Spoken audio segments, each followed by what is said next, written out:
আসসালামু আলাইকুম আমার সবশ্রমী ভাই বোনেরা, আমার সামনে অনেক সুন্দর একটি গাছ দেখতে পারতেছেন। আমি সচরাচর আপনাদের সামনে ফলের গাছ নিয়ে কথা বলি। আজকে এই ঔষধি গাছ নিয়ে আপনাদের সামনে দু একটি কথা বলবো। এটা হলো একটা দাউদ মর্দনের গাছ, আমাদের বাহুবলের ভাষায় বলে এটাকে দাউদ গাছ। তার কারণ হলো এর পাতাকে যদি আপনি হাতে নিয়ে তেতো করে আপনার যে জায়গায় দাউদ আছে কিংবা চুলকানি আছে যদি এখানে এটাকে লাগিয়ে দেন তাহলে অনেকটা উপশম হয়ে যায়।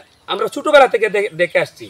আর গাছের গুণ, আল্লাহ পৃথিবীতে গাছ সৃষ্টি করেছেন মানুষ সৃষ্টি করার আগে। তার কারণ হলো আমরা যেন পৃথিবীতে এসে এই গাছকে আমরা ব্যবহার করতে পারি, কিন্তু আমরা এটা ভুলে গেছি। এই যে এই গাছের ঔষধি গুণের শেষ নাই।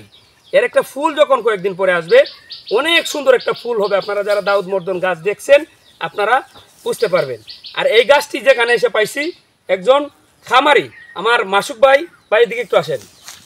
এই গাছটা কি মনে করে এখানে লাগাইছেন? আপনার তো সব ফলের গাছ, এই গাছটা কেন লাগাইছেন? ভাই আসলে আমি গাছটা লাগাইছি, এটা দাউদ মর্দন।